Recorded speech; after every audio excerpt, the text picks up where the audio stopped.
Hello everyone, this is Fani Dheeraj. Welcome to Perseverance IAS. This is our daily editorial analysis where we'll select one or two editorials from both the Hindu and the Indian Express and discuss it in detail. If you are new here, please do subscribe to the channel.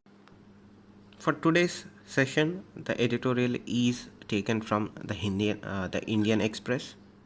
A happier school, Samagra Shiksha Scheme 2.0 aims to make learning equitable and joyful. The reason that we have chosen this editorial is there is every possibility in the universe that there is going to be a question on this subject. So, this is a significant article, that is why we are discussing it in detail. So, let us begin, right? So currently we have NEP 2020 in place. We have the National Education Policy 2020 taking shape. Out of all the paragraphs in the National Education Policy, 180 of those paragraphs are dedicated to school education. So what does it tell us? The primary focus, the focal point of the entire National Education Policy of 2020 is on school education. Majority of the focus is being given and the emphasis is being laid on the importance of school education and how transformative it should be. So what does this tell us about? So this tells us that the national education policy primarily is focused on developing children during their school education time. Out of this importance comes the revamped and the new version of the Samagra Shiksha scheme, Samagra Shiksha Abhiyan 2.0. This is a revamped scheme or the revamped version of the earlier successful scheme, that is Samagra Shiksha Abhiyan. Now this has been approved by the Union Government of India. So to put it in a simple sentence, Samagra Shiksha Abhiyan is an integrated scheme for school education covering every parameter of that institution. Okay, that is the primary focus of Samagra Shiksha Abhiyan, and this 2.0 version lays more emphasis and has an expanded presence in the school curriculum. So, Samagra Shiksha or holistic education is essentially joyful education.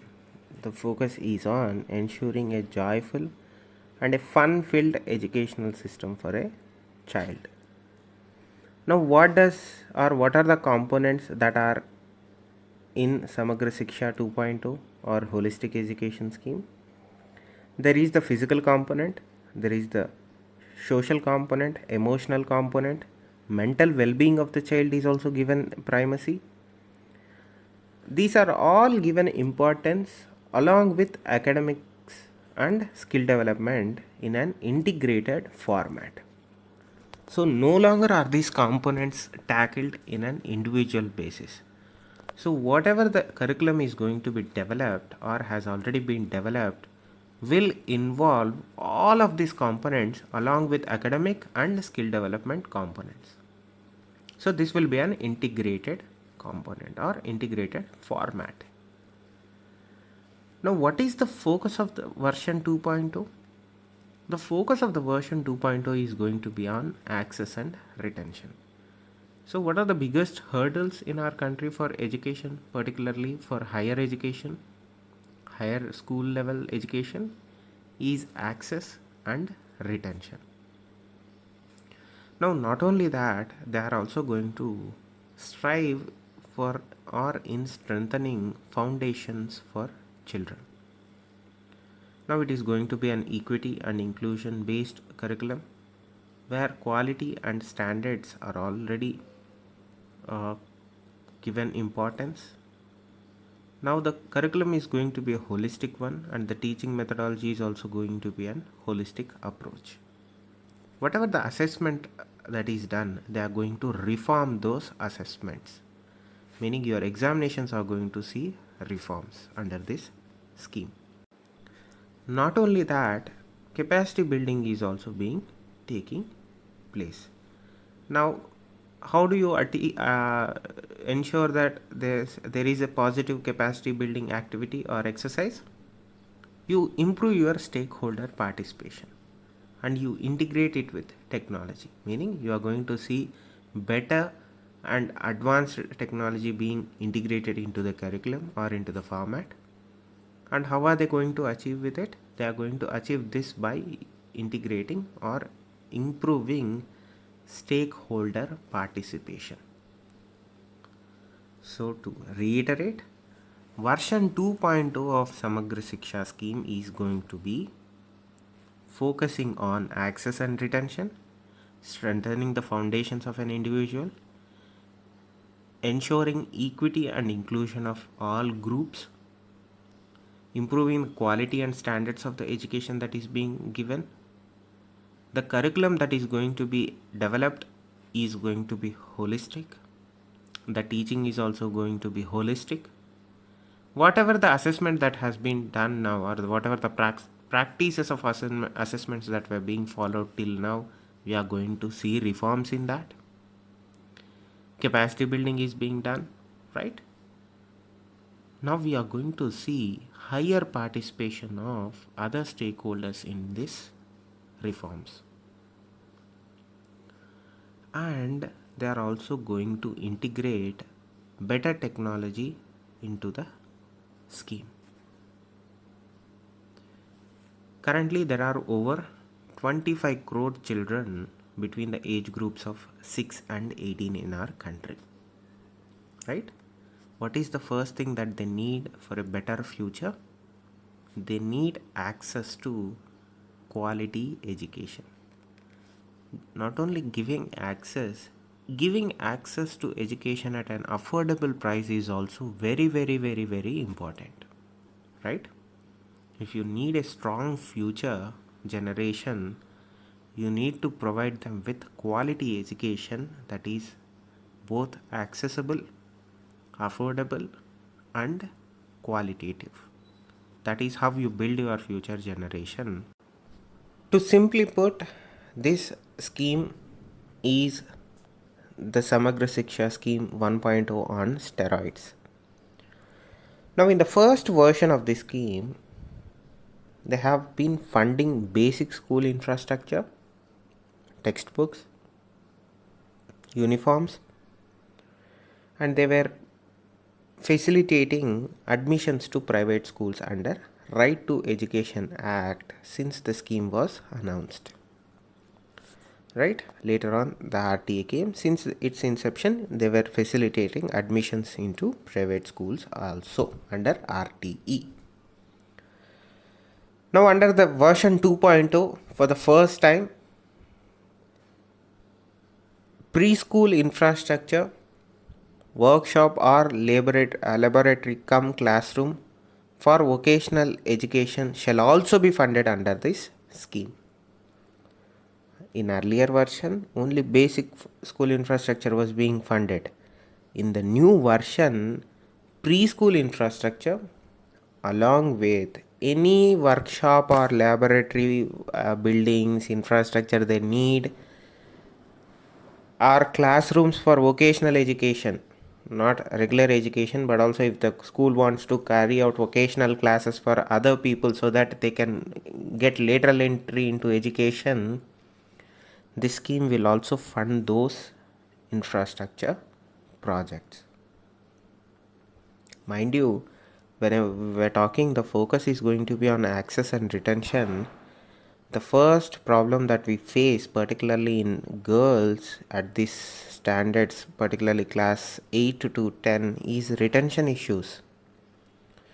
What happens is, in many cases, after class 8, in order to pursue higher classes, they need to travel to different places because their towns or their villages won't have higher classes or higher secondary schools. So because of the climate, because of the safety aspect of it, because of the lack of transportation aspect of it, because of unable to afford the transportation, Because of multiple number of reasons, post class 8,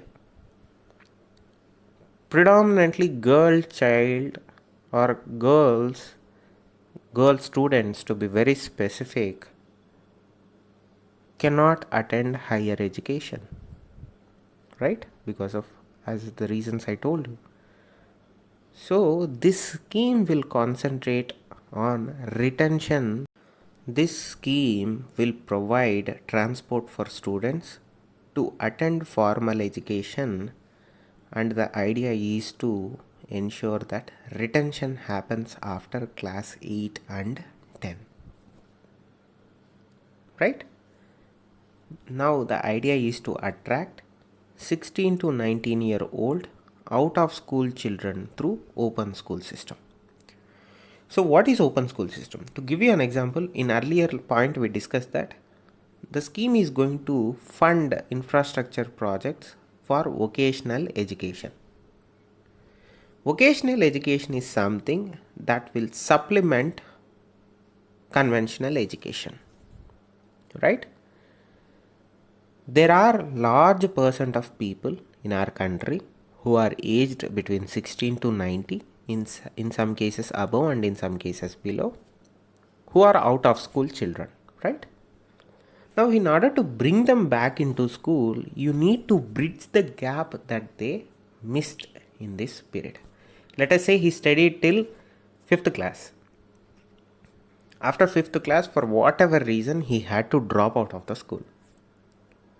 Now, if you want to, after 2 years, let us say the family situation has improved, or for whatever the reason, the government subsidized his education, so he wants to go back to school again. By that, in between, 2 years has passed. Now, all of his friends are in 8th class. Now, can he go back and sit in 8th class along with his friends? The answer is no. There is a huge gap of 2 years, not only in time period but also in educational gap. He missed the basic foundation that is being laid in classes 6th and 7th in order for him to sit in class 8 to understand class 8 level education that is being given to his friends. So this scheme will try to attract people who dropped out of their school by way of open school system. So the curriculum is going to be devised in a way that at any point of time they can come and at any point of time they can go. So by that way they can get integrated into regular school curriculum. Irrespective of their coming and their leaving, the quality of education or the amount of information or education that they are going to be given in this period, so that the gap is filled, the education gap that they have because they missed classes, they missed years of schooling, will be bridged by way of attracting these people through open school system. So that is a welcome sign, right? That is the important aspect of it. They are trying to improve retention while improving access to education. Now moving on, the Nipun Bharat scheme, which is for foundation literacy and numeracy, is going to be the first component under the new Samagra Shiksha Abhiyan, right? Samagra Shiksha 2.2. They have integrated the Nipun Bharat mission into this Samagra Shiksha version 2.2. Now, how is the teaching methodology going to be for this scheme? It is going to be play and toy based teaching. Now, the teaching methodology will be the foundation that a child needs. The emphasis is going to be given to laying a solid and strong foundation for these children. And how are they going to do it? They are going to do it through play and toy based teaching, learning material and teaching methodologies. Pedagogy means teaching methodologies. Simply drill it down into your brain. Right. Now, as I said, girl child or girl students are the most important aspect of this scheme, because that is where we saw high percentages of dropout. How do you address this issue? Now what it needs is gender related interventions, right? Certain aspects of the program should be dedicated to addressing the concerns of that gender specific issues. Now this program is going to do that. Now how is it going to do that? It is going to do that by strengthening already existing programs, by either giving funds to them, additional funds, not the existing funds, by adding additional funds to the existing funds, and if possible extending additional programs or already present programs. One of the biggest successful programs that is currently in place to ensure gender intervention retention is the Kasturiba Gandhi Balvika Vidyalayas up to grade 12. Right now there is a limitation. I don't remember till what grade this Kasturiba Gandhi Balavika Vidyalayas operate, but now to ensure further retention in higher levels or higher classes, it has been extended to grade 12. Now even grade 12 children can stay in those Vidyalayas. Now they have also extended the component of self-defense training. Until this point of time, it was only given to a certain age group. Now it has been extended from grades 6 to 12. Again, you are covering the entire gamut. If a child starts his education journey through this policy, through Samagra Shiksha 2.0 at a very early age, the possibility that he or she is going to get an entire coverage of skill sets that are taught in a very joyful way is higher, right? So what we covered preschool, we covered middle school, and we are covering gender based interventions, where we are trying to increase retentions in higher classes, that is class 8th and class 10th, because after that children tend to drop out of school because of lack of access, lack of transportation.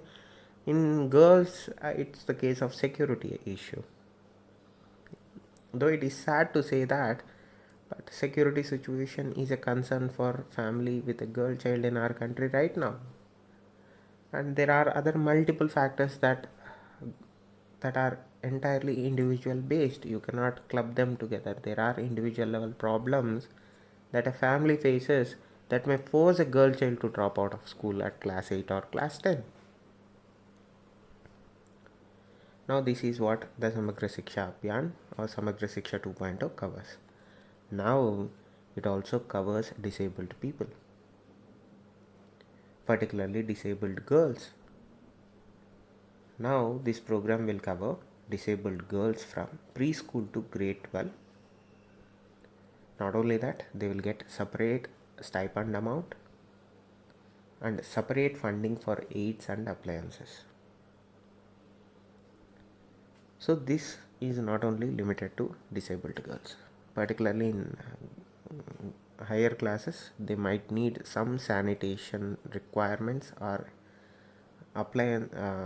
aids that they need, right? They need sanitation aids when they grow up in girl child. This scheme is going to provide them with that also, sanitary pads, any other thing that they need. So this is going to provide that to normal girls also. Now, as I said, these disabled girls from preschool to grade 12 will get stipend, which is separate from funding for their aids and appliances. Sometimes they need hearing aids, sometimes they need speech aids, sometimes they need visual aids. These all will be given separately. The funding for that will be given separately. So essentially it is taking away the roadblocks in front of a disabled person to gain access to quality education, right? That is a welcome sign. Currently, there are 21 disabilities that are identified under PWD Act of 2016. But you know what happens? There are multiple other difficulties, learning disabilities, that are too difficult to identify in a classroom setting. So this tries to address that issue. Now this is the program aspect of it. We talked about technology integration. This is where the technology integration comes into picture. Aside from Diksha, ICT labs and other digital initiatives, the entire curricular and teaching reforms will take place. Tinkering labs will be built. The Atal Tinker Yojana is the scheme, I don't remember. Please look into that. They are also going to integrate a new holistic progress card that doesn't only portray an individual marks but also other traits and other learning specialities. There are going to be bagless days, meaning the kids or the children do not need to carry bags in those days. And the shift here is going to be on competency based education rather than result based education. The focus is going to be that by the end of his or her educational journey, how competent is the child, how informative is the child, how enabled is the child, rather than how many marks he or she got. Right? This is to improve efficiency in schooling. How do you do that? You begin with a very strong foundation and make the entire process fun. Now we talked about, this is the technology component. Now we also talked about a thing called capacity building. What is that? Now the capacity building will focus on in-service teacher training. We talked about all things related to students. Now let us talk about teachers also. Teachers do need training. Not all teachers are equipped to deal with all situations, and not all teachers have similar teaching techniques that are sometimes can be identified as fun. Sometimes some needs teachers do need training. So that is why this program will focus on in-service teacher training. There are going to be involvement of other stakeholders. Remember, stakeholder participation. What are stakeholders? Who are stakeholders? School management committee members, parents, teachers meeting together, forming a school management, interaction between school management and parents, ensuring that all voices are heard. Parent teacher associations, again interaction between teachers and parents. School management committees, interaction between school management and parents. And also strengthening of institutions such as State Council for Education Research and Training, DIETs, District Institution for Educational Training. You develop a teaching community, you reinvigorate the teaching community. So, in a way, if implemented in a right spirit and right frame of mind, the Samagra Shiksha Abhiyan 2.0 or the Samagra Shiksha Scheme 2.0 will be transformative for this generation and coming generations. Mind you, there are some issues that are to be addressed, but nonetheless, this way of teaching, which a joyful methodology of teaching, will develop a competent child at the end of his or her schooling. So that is the focus here. Thank you. Hope this video has been useful. Hope you were able to learn something new. Please do follow us on Instagram at FunnyDheeraj. Thank you. Stay safe. Namaste.